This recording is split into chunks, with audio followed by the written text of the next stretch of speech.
This is an overview of the lock and unlock features of an MG4 Trophy. So obviously you can do it by the door handle, so by pushing the button you've got keyless entry as long as the key is near you. When you do that, you can obviously use that to unlock. When you lock all the doors, everything is locked, including the charge port.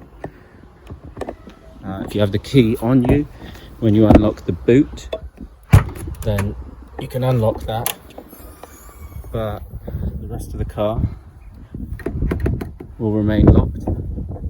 So there's a sensor built in there. Obviously through the MG app you can also lock the vehicle and unlock it. So if you accidentally leave the key, let's say in a bag in the boot, the car will flash the lights, but you'll see the boot remains unlocked because the key is still inside. So it's a good safety feature. And that's also the case if you leave it in the car,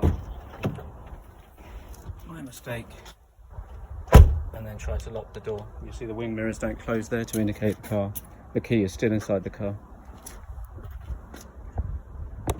So if you somehow manage to lock yourself inside the car, or the battery dies on the key, you can use this panel here. So you can come through the back seats, lower this panel on the boot lid, and use your mechanical key and insert it here and just lock and unlock it like that.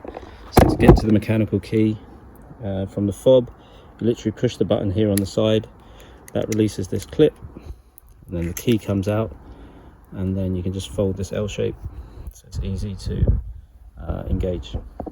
So if you're ever at a public charger or whatever, and your charger gets stuck in the port, there's a mechanical release or an emergency socket release here behind this little panel.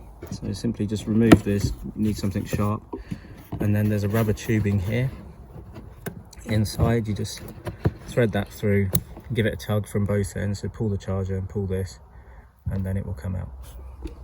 Right, on the inside of the vehicle, obviously you have the lock and unlock buttons here.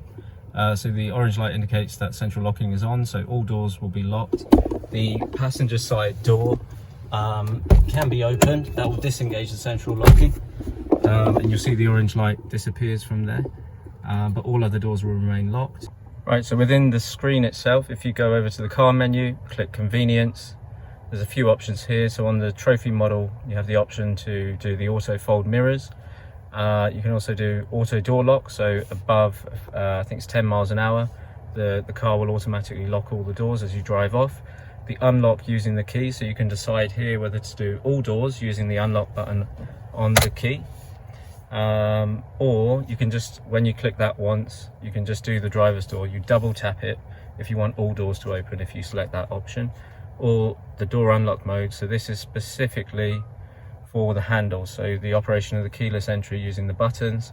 You can do the same thing effectively. If you press it, just the driver's door will open. If you press it again, all doors will open. If we go over to the lighting menu, you can see a few options here. So welcome lights on after the vehicle's unlocked. You can choose whether to have those on, so that will basically be the headlights, the daylight running lights staying on, and you can also do find my car response. So you can choose whether to, if you click the lock key, the vehicle will flash or horn, so you have a choice of whether it does both or just flashes the lights, so you can easily find it in a car park.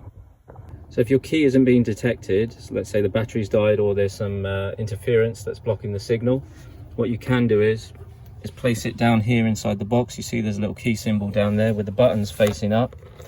That's the key detector inside the cabin.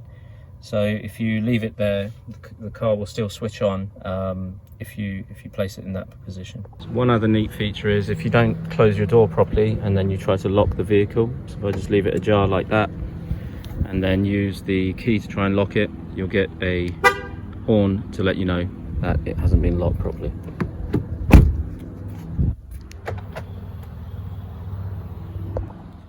If you forget to lock the car and then walk away, the car will automatically lock itself after about 30 seconds or so. So we'll just wait for that to happen.